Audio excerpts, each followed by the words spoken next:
Hello dear students, welcome to the chapter materials around us. हमारे आसपास जो भी मटेरियल है उनके बारे में हम तो देखते हैं हमारे आसपास अलग अलग साइज के, शेप के, कलर के बहुत सारे मटेरियल हमें दिखते हैं, राइट। उनका साइज अलग है, कलर अलग है, हर एक यूनिक है अपने आप। डिफरेंट जो चीज़ें ऑब्जेक्ट्स की हमें दिखती हैं वो अलग अलग मटेरियल से बनी हुई, ये अलग अलग खासियत है। चमकदार हैं, उससे लाइट निकल रही है, आँखों को बहुत अच्छी लग रही हैं, डल हैं, ज़्यादा अच्छी नहीं है, राइट। अलग अलग तरीके की चीज़ें, टफ है, रिजिड हैं।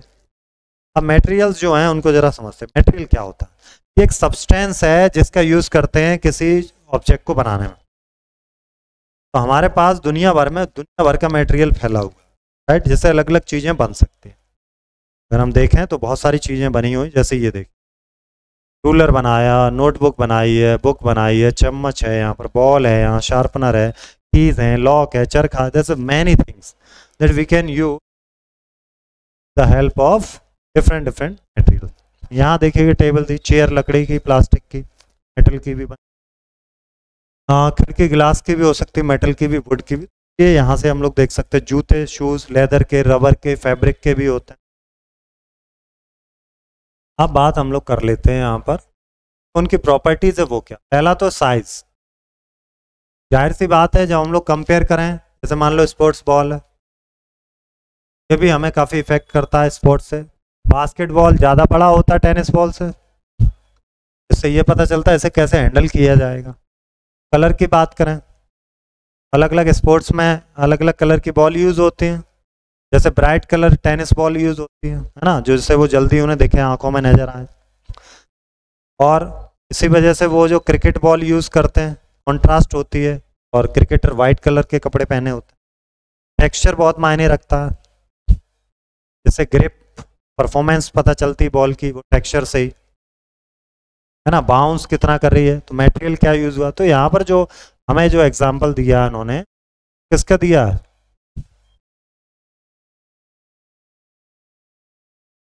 स्पोर्ट बॉल का। तो स्पोर्ट बॉल का साइज हो सकता है, कलर हो सकता है, अलग टेक्सचर हो सकता है ना, बाउंस भी अलग अलग तरह से कर सकती है, मटेरियल हो सकता है। अब आते हैं ग्रुपिंग एंड क्लासिफाइड।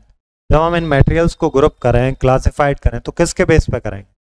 जैसे शेप हो गया, कलर हो गया, मटेरियल क्या यूज हो रहा है, इसके बेस पे कर सकते हैं। शेप की बात करें, शेप से हमें उनके फंक्शन के बारे में पता चलता है। जैसे कि अगर डिफरेंट स्पोर्ट्स बॉल का अलग अलग साइज है, वो अलग अलग स्पोर्ट्स में यूज हो रही है, बास्केटबॉल अलग है, टेनिस बॉल अलग है, हॉकी की बॉल अलग है, फुटबॉल अलग है। कलर की बात करें, कलर भी डिफरेंट बॉल्स का अलग अलग कलर होता है।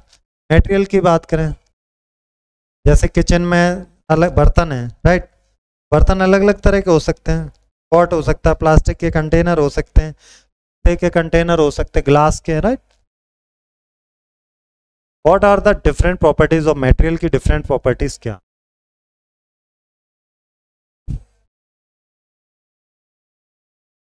इससे हमें पता चलता है कि वो किस तरह के कामों में यूज हो सकता है।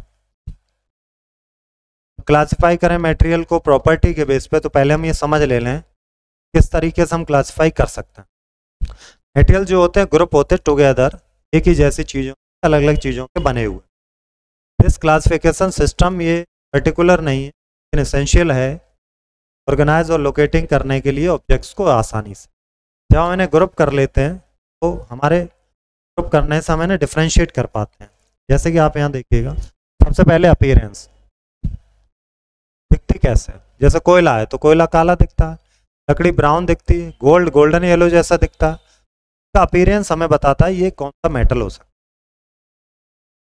अच्छा, किसी किसी में सिमिलरिटी भी हो सकती है, जैसे कोयला लकड़ी दोनों ही डल हो सकते हैं, राइट, गोल्ड और कॉपर दोनों ही ऐसे हो सकते हैं। जब हम इस तरह से ऑब्जर्व करते हैं चीज़ों, प्रीशियस स्टोन्स को, मिनरल्स को, तो हम देखते हैं कि जो साइन है किसी में ज़्यादा है, किसी में हमें एग्जैक्ट साइन नहीं होता। यही जो डिफरेंस है वो हमें बताता है, और इस प्रॉपर्टी को कहते हैं लसर प्रॉपर्टी। क्या कहते हैं? लसर प्रॉपर्टी।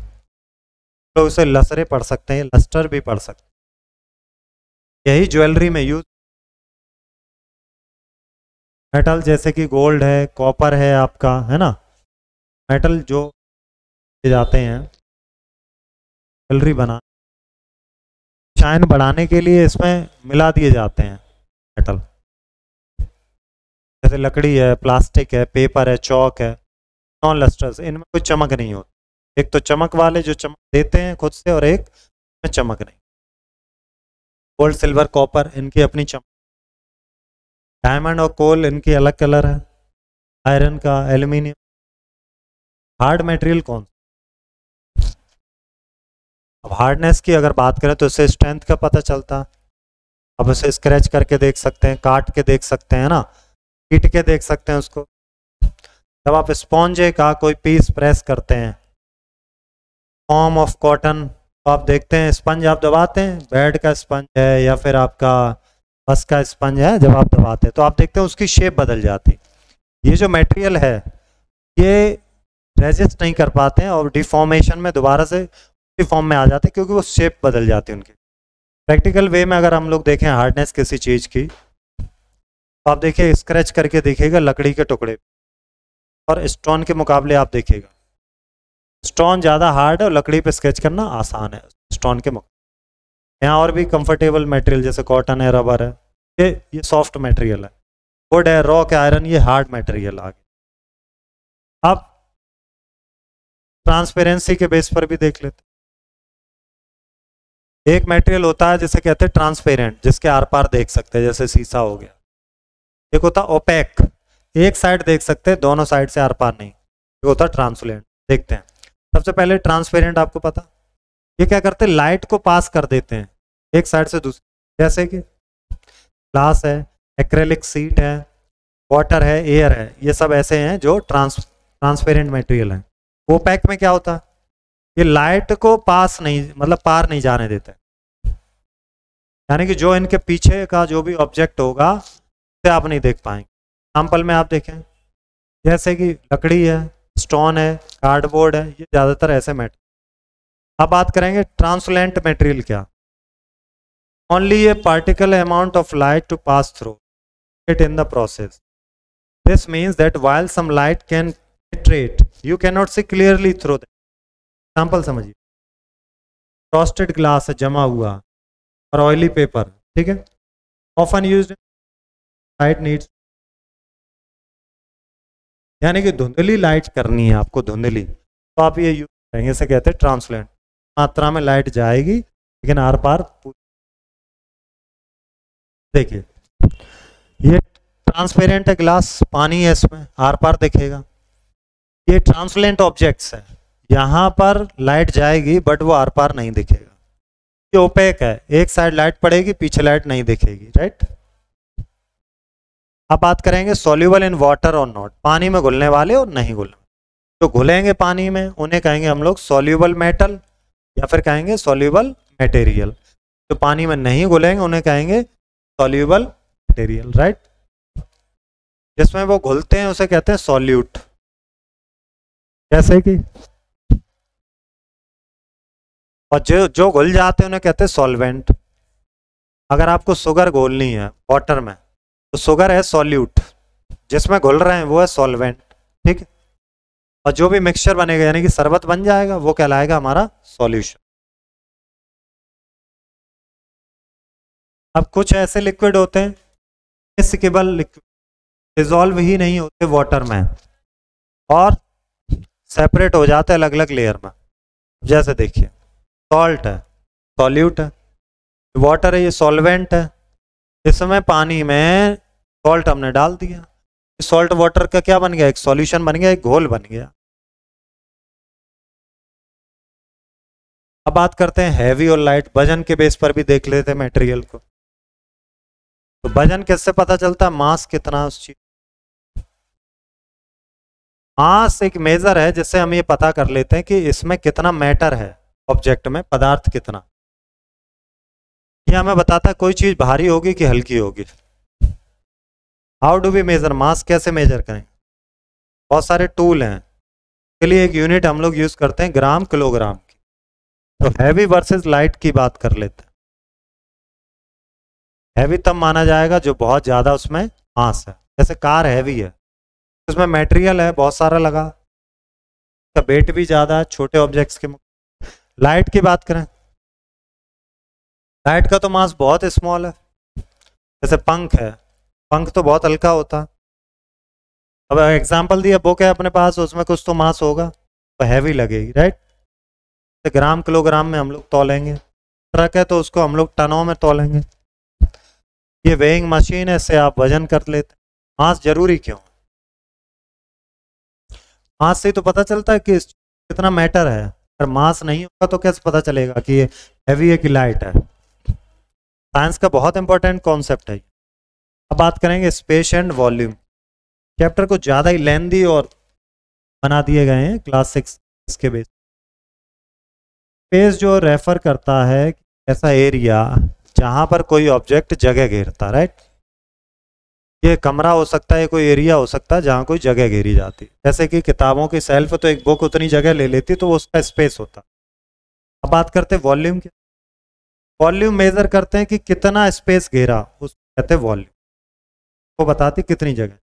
वॉल्यूम को हम लोग नापते हैं क्यूबिक यूनिट, जैसे सेंटीमीटर क्यूब या फिर लीटर्स। वॉल्यूम कैसे मेजर करेंगे? सॉलिड के लिए क्या है, क्यूब का कॉन्सेप्ट चलेगा। जैसे देखें, इसमें उसकी लेंथ, विड्थ और हाइट तीनों का मल्टीप्लाई रहता है। मान लो कोई चीज़ है 3 सेंटीमीटर लंबी, 2 सेंटीमीटर चौड़ी, 4 सेंटीमीटर ऊंची, का वॉल्यूम क्या हो जाएगा? LBH, लेंथ और ब्रेथ और हाइट तीनों का मल्टीप्लाई से सेंटीमीटर क्यूब में लिखते हैं। अगर कोई सॉलिड नहीं है, रेगुलर, जैसे गिलास में आपने पानी भर दिया तो कितना स्पेस ले रहा है, तो लिक्विड है ना वो, तो हम लोग लीटर में नाप, इसमें लीटर में। पानी है बोतल में तो वो लीटर में लिख कर के आता है। अब वॉल्यूम क्यों इंपॉर्टेंट? वॉल्यूम हमें बता दी कितनी कैपेसिटी इसमें, कितना ही होल्ड करेगा। अब बात करते हैं मैटर क्या होता है। मैटर, शुरुआत में मटेरियल की बात करी। मैटर ही सब कुछ है, स्पेस और मास को पाई करता। सब्सटेंस है जो क्या करता है, फिजिकल ऑब्जेक्ट्स और मटेरियल को यूनिवर्स में बनाता है, यह हमें दिखाता है। जो एयर हम लोग ब्रीथ कर रहे हैं, जो खाना हम लोग खा रहे हैं, ये जिस ग्राउंड पर हम लोग चल रहे हैं, ये सब मैटर से बनी, किससे बनी हुई है? मैटर। मैटर में होगा कुछ मास, यानी कि कुछ उसका वजन होगा। हर पीस जो है उसका कुछ मास होगा। जैसे बुक का अपना मास है, पेंसिल का अपना। मैटर का कुछ वॉल्यूम होगा, क्योंकि मैटर कोई जगह घेरेगा। जैसे कि बोतल है पानी की, तो उसका वॉल्यूम है कि इतना पानी इसमें आएगा बोतल। मैटर की स्टेट भी होगी कि वो लिक्विड फॉर्म में है, सॉलिड फॉर्म में है या गैस की फॉर्म में, अलग अलग स्टेट में हो सकता है। Solid, liquid, gas, right. Physical और केमिकल प्रॉपर्टीज भी हैं। अब हर चीज की कुछ फिजिकल प्रॉपर्टीज होती है, जैसे कि उनका कलर कैसा है, टेक्सचर कैसा है, बॉइलिंग पॉइंट कितना है, डेंसिटी कितनी, ये सब कहलाती हैं फिजिकल प्रॉपर्टी। केमिकल प्रॉपर्टीज क्या होती हैं? मैटर है उसको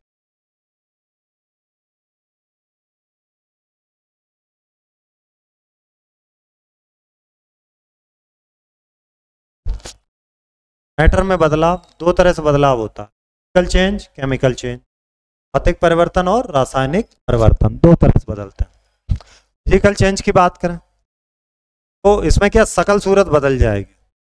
जैसे कि आइस, बर्फ पिघल के पानी बन गई, या आपने पेपर फाड़ दिया, तो पेपर फाड़ा तो टुकड़े तो पेपर ही रहे, वो तो पानी तो था ही जो जम बर्फ बना हुआ था, तो उसकी फिजिकल प्रॉपर्टी नहीं बदली, तो इसे कहते हैं फिजिकल प्रॉपर्टी बदल गई लेकिन मेन प्रॉपर्टी नहीं बदली। फिजिकल चेंज क्या होगा? जैसे कि आपने लकड़ी है उसको जला दिया, लकड़ी जल के कोयला हो गई, अब लकड़ी तो रही नहीं, उससे फर्नीचर तो बन होते केमिकल चेंजेस। अब कह रहे हैं मैटर क्यों इंपॉर्टेंट, तो जब हर चीज ही मैटर से बनी है तो ऑब्वियसली इंपॉर्टेंट तो हो गई वो। से हमारे अलग अलग मटेरियल हम लोग यूज करते हैं, साइंटिफिक प्रॉब्लम को सॉल्व करते हैं, काफी मदद करता है ये। ये टर्मिनोलॉजी आप पढ़ेंगे, चैप्टर की एक्सरसाइज आप करते हैं, चलिए कर। Which property describe how a material feel and touched? Hardness. What determines if an object will float or sink in water? Color, density. It is density. Which of these is an example of soluble substance? Soluble क्या है इसमें? बाकी चीज नहीं पानी में। What property allows you to see through a material? Transparency है। Which material is most likely to be combustible? में से क्या combustible? Wood है। What process describes the spreading of one substance through another? इस प्रोसेस को क्या कहते हैं? वन सब्सटेंस है वो दूसरे सब्सटेंस में हो जाएगा। जब भी आप कोई भी एक्सरसाइज करें तो चैप्टर को आप जरूर पढ़ें और बार बार कोशिश करें आप चैप्टर को पढ़ने की, राइट। तो हम लोगों ने बुट कर लिया। अब हम लोग बात कर रहे थे इस वाले क्वेश्चन, फ्लोट करेगी, सिंक करेगी या डिफ्यूज, तो वो होगा diffusion. Which property is about a material's resistance to scratching? Material resistance to scratching, इसमें हम लोग क्या करने वाले हैं? सॉफ्टनेस, हार्डनेस, टेक्सचर या फिर अपीयर? आपके हिसाब से क्या ये बताइए? हार्डनेस, ठीक है। हार्डनेस अगर टफ है तो स्क्रैच नहीं कर पाओगे। लकड़ी को स्क्रैच आसानी से कर दोगे, लोहे को नहीं कर। अब देखिए, what do we call material that does not dissolve in water? क्या कहते हैं हम लोग? कहते हैं इनसॉल्यूबल, पानी में नहीं। आंसर देखते हैं। सबसे पहला जिसमें लाइट पास हो रही है वो है ट्रांसपेरेंट, ये लिखा है यहाँ transparent. Spreading of particles of one substance through another is called, इसे क्या कहते हैं?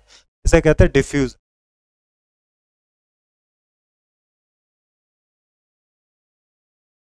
Objects that are less dense than water will, पानी से भी लेस, वो क्या करेंगे? वो तैरेंगे ना, फ्लोट कर जाएंगे पानी पर। Ability of a material to catch fire and burn, उसे क्या बोलते हैं हम? कंबस्टिबिलिटी, जो जल्दी जल जाता। ज्वलनशील। Describe how heavy a material is compare to its size, ये है डेंसिटी। क्या है ये? डेंसिटी। ओके, चलिए देखते हैं आगे। ट्रू फॉल्स में आते हैं हम लोग। ऑल मेटल्स आर मैग्नेटिक, अरे नहीं, false. Transparent materials allow light to pass through them. True. Soluble materials never dissolve in water. अरे भाई, तो false हो गई ना बात। Density determines whether an object will float or sink. True. Soft materials are always combustible. ये जरूरी तो है नहीं कि soft material हमेशा जलने वाले ही हो। False. चलिए देखें आगे। आते हैं, शायद मैचिंग का मिले। यस, मिल गया है मैचिंग का। ज्वलनशील क्या है भाई? वुड है, कंबस्टेबल। रबर में इलास्टिक होती है, आयरन में मैग्नेटिक होती है, ग्लास कैसा होगा? ट्रांसपेरेंट। ओके, अब जो भी क्वेश्चंस हैं, एक्सरसाइज हैं, वो सब आपके नोटबुक और प्रैक्टिकल से रिलेटेड है। मिलेंगे हम लोग नेक्स्ट चैप्टर में। Thank you.